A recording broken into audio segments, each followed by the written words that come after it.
Hi, everyone. It's Rhonda Lee with my new segment called Inspire Me Friday. And joining me today is Wendy Reese, author of Just Tell Me What to Do. Hold up your book, Wendy.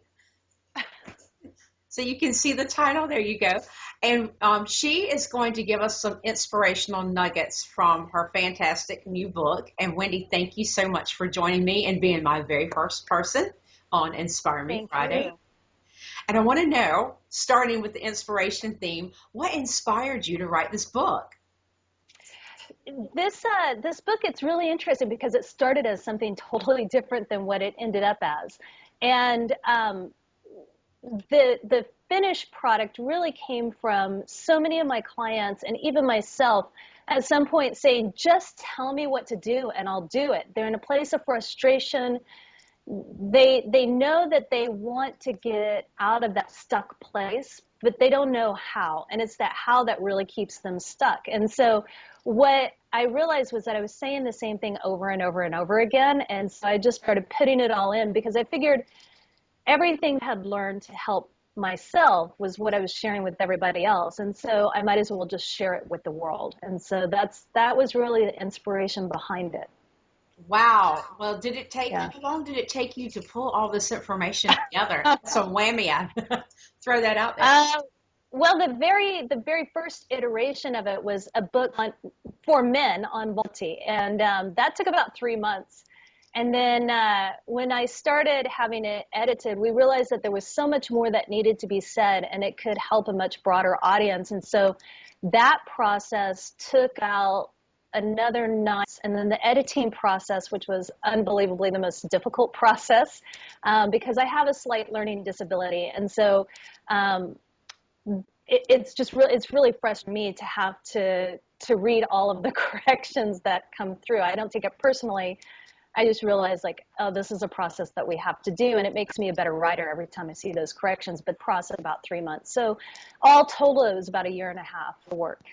Wow. Well, I Yep. tell you, and looking over it last night, it is an information-packed nugget because it's not like it's 300 pages, but it may as well be 300. I was like, that is concise, to the point, direct, and I really appreciated your style of writing in this. It was, and I think it kind of explains it now that you've mentioned that the learning disability I have found as an educator, that a lot of times you just really know how to pull the information nuggets together. Bam, there's that nugget. There's the next nugget. The next nugget. So it was really good, and I was impressed with how much content that you got in. It was amazing. So really, That seems to be the consensus. It's the actual printed book is only 166 pages. yeah. Everybody's kind of at that point where they're like, I don't have time to read. Give me the information, let me get it done. And so that was really behind it, was I want to just put everything that really, really makes a difference in this book, give a workbook so people could go through and do all of the exercises. But they didn't have to read all of the extra stuff because it's our stories. We get really caught up in those stories. Mm-hmm. And sometimes those stories keep us in that stuck place. So I just wanted to take as much of that out, but at the same time, give a lot of really examples, personal examples as to why this stuff matters, why it works, how it works. And so it's a nice little balance between the woo-woo, the personal, and the science. Yes, and without a lot of fluff that you have to read through at all. So that answers one of my questions. Is the title, you hold very clear and true to that title, and just tell me what to do, because you just put it out there.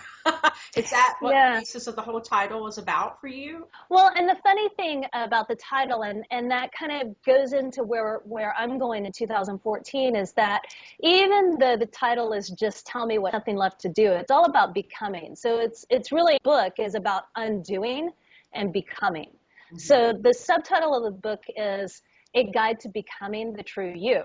Mm-hmm. And so everything that's going to be developed in my business in the remainder of this year and into 2014 is all around that theme of undoing and becoming. It's about the letting and really into your essence, letting go of all of the limitations, letting go of the illusion, and facing that all of the challenges that we face are part of our choice when we came into this life to experience the quality of the divine qualities, that shadow and light. It's not just happy, joy, it's really all of it. And as we get to experience all of that, if we can look at it from a place of, hey, this is really from the energy of love and not from a manipulative or hurtful or mean place, we get to experience that we've had these lessons come to us to bring us more into ourselves so that we can be that unconditional love right here, right now.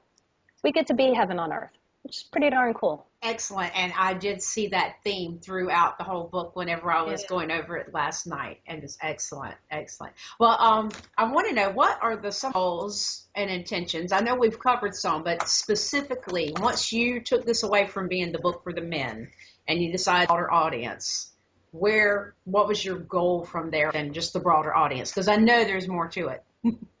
Waking people up out of that sleepwalking state. There seems to be a pretty big consensus right now around people are numb. They're either numb or they've just become numb to where they are, their authenticity. And it for many, many, many reasons. And most of those reasons are very valid reasons. They don't feel safe enough to be themselves. So they create thoughts, they create beliefs around, I'm not worthy, I'm not good enough, I'm not lovable. And that's just not true. And so I wanted to be able to put something out there that allowed people freedom to go in and explore, why do I have these thoughts? Why do I have these feelings? And what can I do to shift out of them if they're not true? So you get to really with, oh, well, maybe I am lovable enough. Maybe I am worthy. And then what?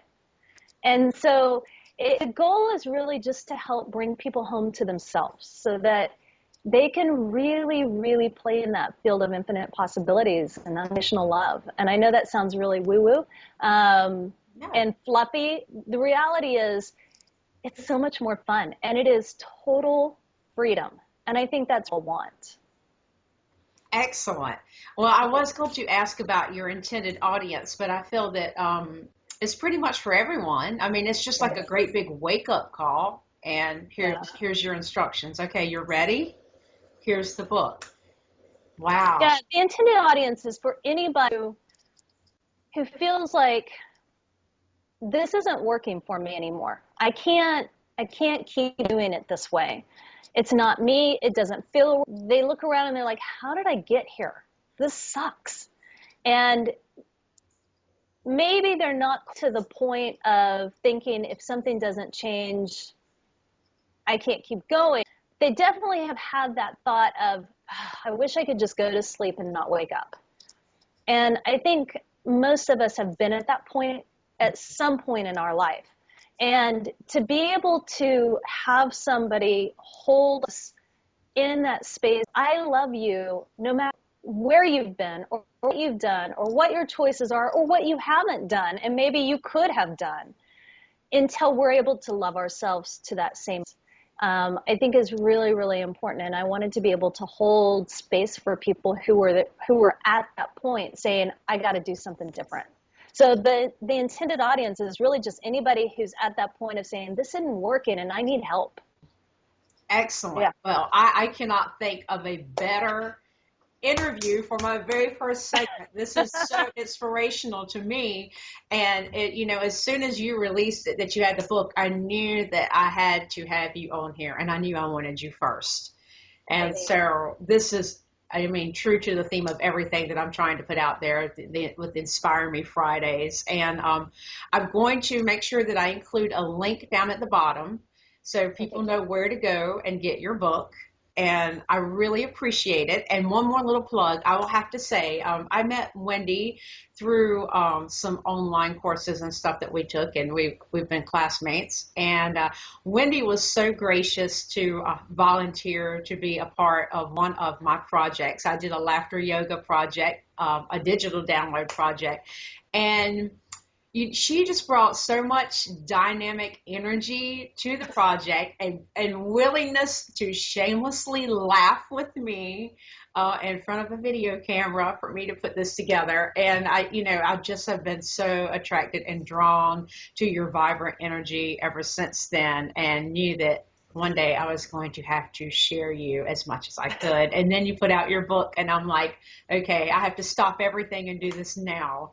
So thank you so much. It's a very inspirational book, and your work is very inspirational. And of course, your vibrant energy and love that you put forth is very, very evident in all that you do. And I can't thank you enough for joining me. Oh, I am deeply honored and humbled. Your words. Thank you. And thank you for all you do. Oh my gosh, you're the inspiration. Come on now. Oh, Thank you. I'm pulling. Keep doing it. Well, thank you so much, Wendy. I really appreciate the interview, and I will put a link down at the bottom for everyone so they can get your book. And this is Rhonda Lee and Wendy Reese with Inspire Me Fridays, edition number 1. Okay, I